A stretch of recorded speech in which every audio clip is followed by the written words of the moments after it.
Tamir नाम के शहर के एक कोने में एक छोटा सा झोपड़ी नुमा घर था, जहां एक अकेला मिरासी रहता था।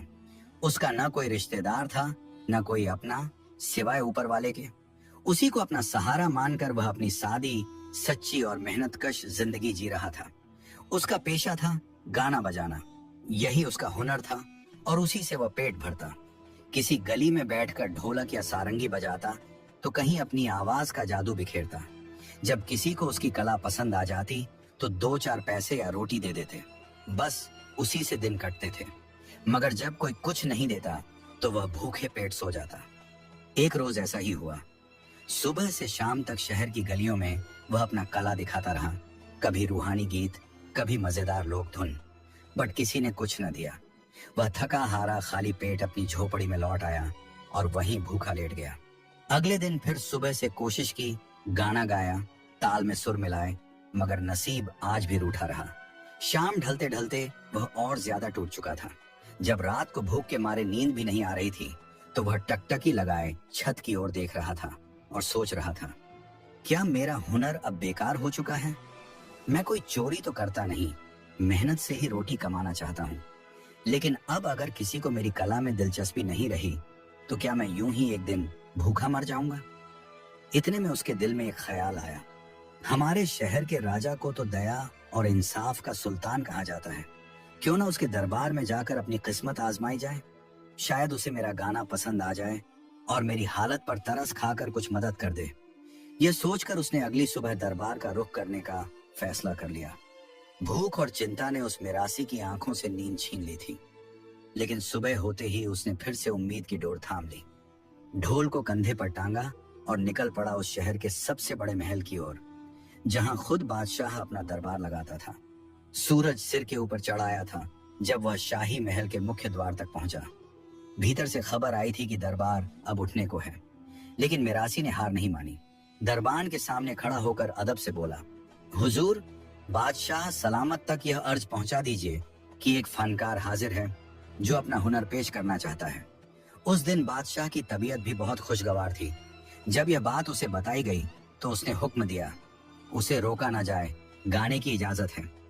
मिरासी ने दरवाजे पर खड़े खड़े ही ढोलक थामी और अपने सुरों का जादू बिखेरना शुरू कर दिया। उसके गीतों में ऐसा दर्द, ऐसा अपनापन था कि खुद शहंशाह ठहर कर सुनने लगा।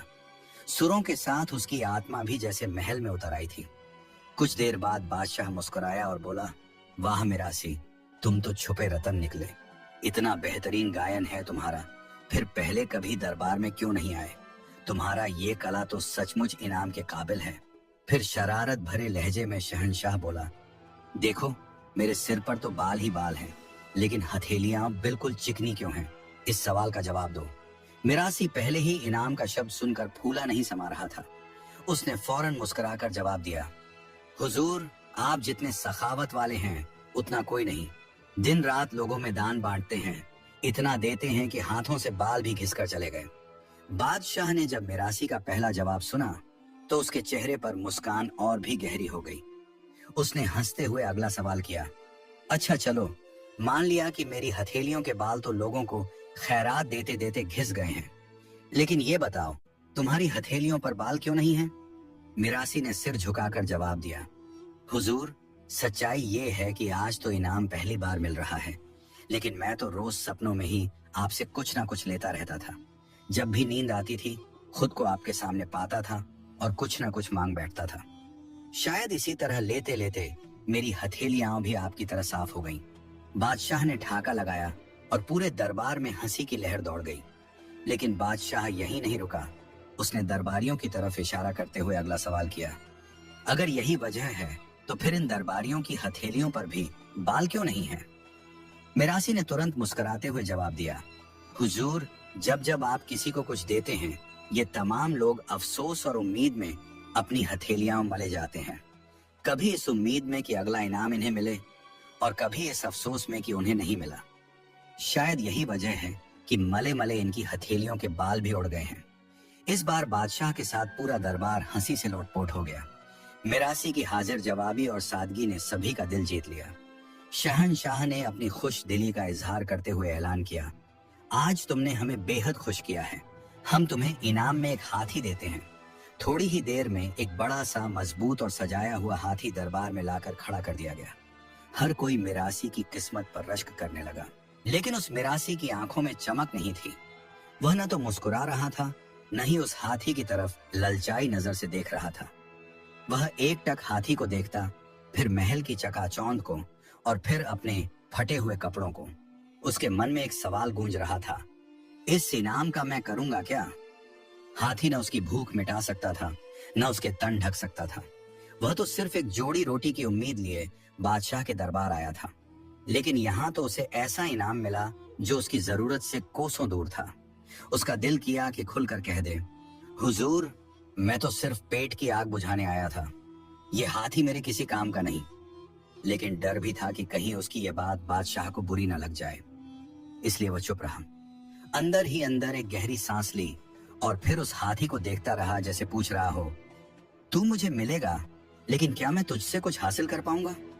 बेचारा मिरासी भारी कदमों से उस शाही तोहफे को लेकर अपने ठिकाने की ओर लौट चला। रास्ते भर वह यही सोचता रहा कि यह कैसा अजीब इनाम मिला है। न तो उसका कोई फायदा, न ही सुकून। वह खुद तंगहाली में जी रहा है और ऊपर से यह हाथी जैसी मुसीबत सिर पर आ गिरी। जैसे तैसे जब वह अपनी छोटी सी झोंपड़ी के पास पहुंचा तो माथे पर और भी चिंता की लकीरें उभर आईं। हाय खुदा, ये छोटी सी झोंपड़ी और ये इतना बड़ा जानवर, इसे बांधू भी तो कहाँ? और फिर जब मेरे पास खुद 2 वक्त की रोटी नहीं, तो इस विशालकाय हाथी के लिए दाना पानी कहाँ से लाऊंगा? वह बुदबुदाया। हाथी को देखकर उसके मन में टीस उठी।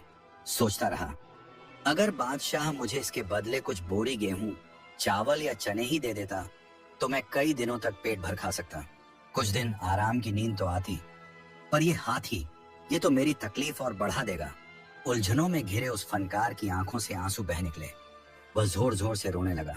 देर तक आंसू बहाने के बाद जब दिल कुछ हल्का हुआ तो उसने हाथी की तरफ देखा और नरमी से बोला, ए मेरे नए साथी, तू तो खामोश है, लेकिन सुन, बादशाह तो मेरे हालात समझ नहीं सका और मैं खुद भी उसे बताने की हिम्मत न कर पाया। अब तू ही मेरा दुख सुख सुन ले। वह धीरे धीरे बोलता गया, देखो, मैं खुद रास्ता भटका हुआ इंसान हूँ।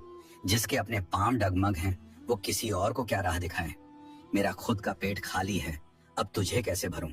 इसलिए एक बात समझ ले, मेरे ऊपर बोझ मत बनो। फिर वो मुस्कुराया और बोला, मेरे पास एक पुराना ढोल पड़ा है, वही मैं तुझे देता हूँ। तू भी मेरी तरह गा बजाकर कुछ कमाने की कोशिश कर लेना। ढोल बजा, लोगों को हंसा, और जो मिले उसी से पेट भर।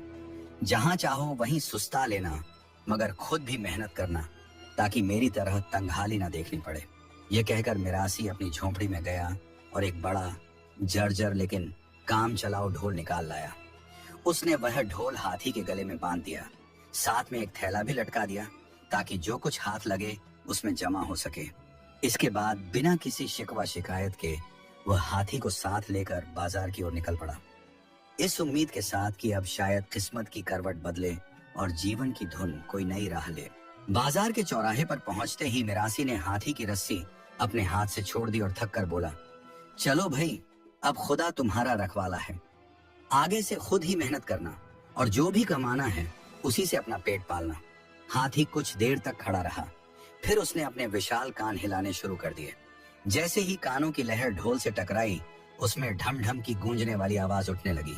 ये आवाज कुछ ऐसी लय में थी कि सुनने वाले ठहर से गए।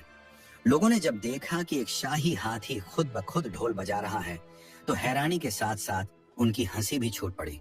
बच्चे, बूढ़े और नौजवान सब उस नजारे के आसपास इकट्ठा होने लगे। कोई ताली बजाता तो कोई सिक्के निकालकर उस ढोल से लटकते थैले में डाल देता। कुछ ही देर में वह हाथी बाजार का सितारा बन गया। हाथी आगे आगे ढोल बजा रहा था और पीछे पीछे लोगों की भीड़ उसके सुरों में झूम रही थी। यह मंजर किसी जुलूस से कम न था। उसी भीड़ में एक शाही मुखबिर भी खड़ा था। जब उसने यह तमाशा देखा तो भागा भागा दरबार पहुंचा और सांस छड़ी आवाज में बोला, हुजूर, वह मिरासी तो कमाल कर गया। आपने जो हाथी इनाम में दिया था, उसने तो उसे भी कलाकार बना दिया है। इतना लाजवाब ढोल बजा रहा है वो हाथी कि पूरा बाजार पीछे पीछे चल पड़ा है। लोग उसके दीवाने हो गए हैं और वो इस वक्त आपके महल की ही तरफ आ रहा है।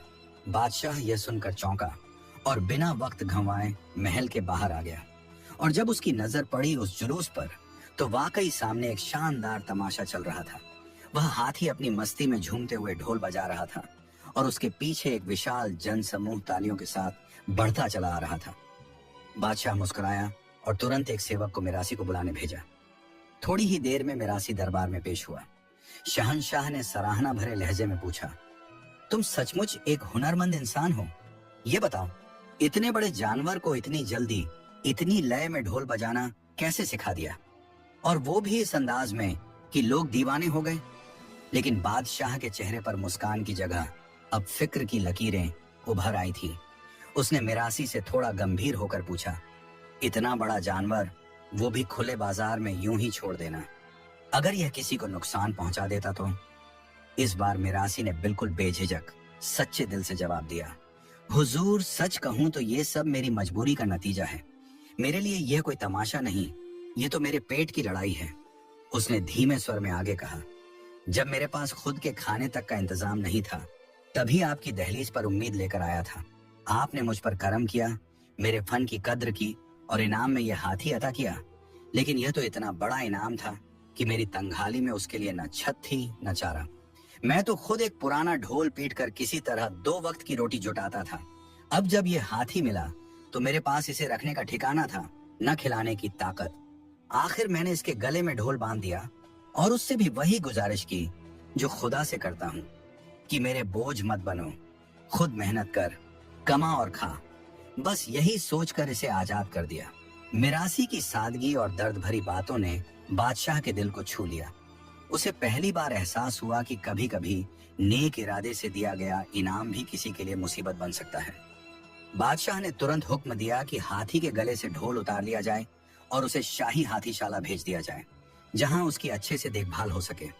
फिर उसने मिरासी को अपने पास बुलाया और इस बार उसे वो इनाम दिया जिसकी उसे असल में जरूरत थी। कई बोरी अनाज, खाने पीने का पूरा सामान और इतना नकद कि वह अब बिना भूख के चैन की नींद ले सके। ये कहानी आपको कैसी लगी कमेंट करके अपनी राय जरूर दें। उम्मीद है ये कहानी आपको बहुत पसंद आई हो।